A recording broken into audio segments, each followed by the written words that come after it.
Հունվարի 1-ից մինչև օրս համընդհանուր հայտարարագիր լրացրած 12446 քաղաքացի հետ է ստացել 1 միլիարդ 141 միլիոն դրամ սոցիալական կրեդիտ, տեղեկացրել է վարչապետ Նիկոլ Փաշինյանը։ Հավելել, մեկ մարդու ստացած կրեդիտի միջին չափը 91700 դրամ է։ Նախորդ երկուշաբթի օրվա համեմատ կրեդիտ ստացող քաղաքացիների թիվն ավելացել է 1842-ով։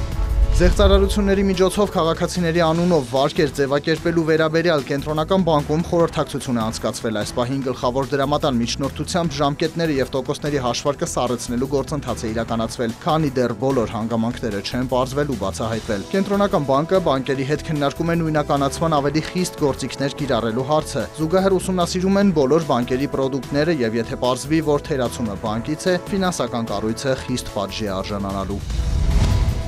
Ֆինանսավարկային եւ բյուջետային հարցերի մշտական հանձնաժողովի դատին է ներկայացվել Կենտրոնական բանկի մշակած կրիպտոակտիվների մասին օրենքի նախագիծը։ Վիրտուալ գումարը շատերի համար ֆինանսական հարմար գործիք է, որը հասանելի է 24/7 ռեժիմով, բայց ռիսկային քաղաքացիների իրավունքների փողերի լվացման տեսանկյունից։ Կենտրոնական բանկի նպատակն է թույլ տալ, որ կրիպտովոլորտը Հայաստանում զարգանա, բայց միևնույն ժամանակ կառավարելի դարձնել ռիսկերը։ Կրիպտոակտիվներով ծառայություն մատուցելու համար կպահանջվի Կենտրոնական բանկի լիցենզիա։ Կառույցի փոխնախագահ Արմեն Նուրբեկյանը մանրամասնել է արտոնագրման ենթակա է 10 ծառայություն։ Առևտրային հարթակի գործարկում, կրիպտոակտիվների պահարություն, ակտիվին կցված թոքենների առաջարկ, սա անգլերեն ասած stablecoin-ներն են, իր հաշվին կրիպտոակտիվների առքովաճառք կամ փոխանակում,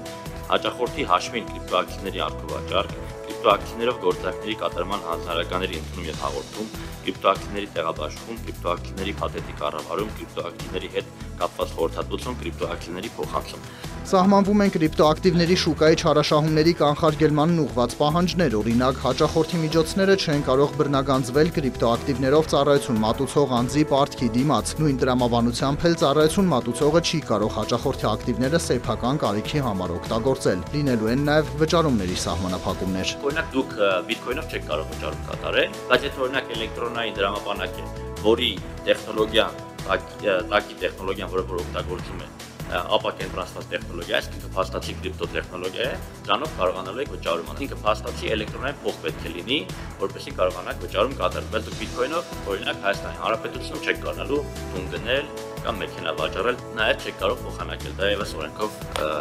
դրած է, որպեսզի այդ մասաշրջանցել չլինի։ Հանձնաժողովը դրական եզրակացություն է տվել օրենսդրական փաթեթին եւ միաժամանակ առաջարկել հարցը ներառել առաջիկա լիագումար նիստում։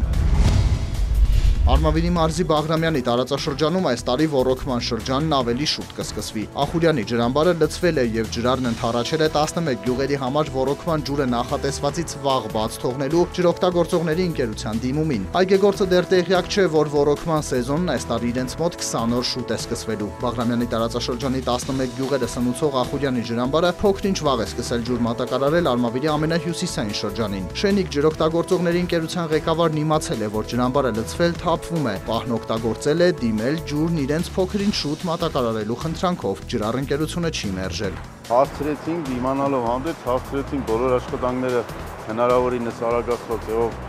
ավարտել, որպեսզի ջուր ընդունենք։ Հետո այս ջուրը ափսոսով, սելախա ջուր է, ինչի թողենք գնալ սպի արագցով գնա ուրիշ տեղ։ Ի տարբերություն Արարատյան դաշտի, որտեղ գյուղատնտեսական աշխատանքներն ավելի վաղ են սկսվում, Նախալեռնային Բաղրամյանում դրանց մեկնարկը տրվում է գարնան կեսերին։ Թեև շենիկի ջրօգտագործողները կազմու պատրաստ են ոռոգման շրջանին, կան առուներ ու ջրանցքներ, որոնք դեռ մաքրման փուլում են։ Հանցագործությունը, եթե մենք թույլ տանք ջրի կորուստները մեծանա, որովհետև այստեղ հիմնականում մեր միակ ջրաղբյուրը մեծ մասամբ Ախուրյանի ջրամբարն է, որը որ մոտ մի 70 կիլոմետր ճանապարհ է գալիս այդ ջրով մինչև հասնում այստեղ։ Այդքան ճանապարհ բերել այստեղ կորուստալ դա մեծ հանցագործություն է։ Դալարիկի քարակույտերի մեջ գտնվող առուն էլ սելավն է բացել, ջրօգտագործողներն այն հետագայում վերածել են ջրանցքի, որպեսզի կորուստները հասցնեն նվազագույնի, ծրագիր են ներկայացրել կառավարություն երկաթբետոնե կիսախողովակաշար կառուցելու համար։ Լոնդոնի բորսայում Brent ապրանքանիշի հունիսի մատակարարումների ֆյուչերսների գինը նախորդ օրվա բորսաների փակման պահի ցուցանիշի համեմատ աճել է 0.5%-ով, կազմելով բարելի դիմաց $65.29 սենտ։ Նյու Յորքի ապրանքային բորսայում WTI տեսակի նավթի մայիսի մատակարարումների ֆյուչերսային գինը նախորդ օրվա բորսաների փակման պահի ցուցանիշի համեմատ բարձրացել է 0.3%-ով, կազմելով բարելի դիմաց $61.78 սենտ։ Ոսկու միջազգային գինն աճել է 0.1%-ով եւ 1 ունցիայի դիմաց կազմել 3200 $947։ Բիթքոյնի արժեքը վերջին մեկ օրվա դրությամբ բարձրացել է 1.6%-ով եւ կազմել մեկ հատի համար $84,999։ Հայաստանի կենտրոնական բանկը տեղեկացրել է, որ ապրիլի 14-ի տվյալով ամերիկյան դոլարը միջինն արժեցել է 390 դրամ 92 լումա, եվրոպական արժույթի գինը կազմել է 445 դրամ 10 լումա, ռուսական ռուբլու արժեքը սահմանվել է 4 դրամ 75 լումա։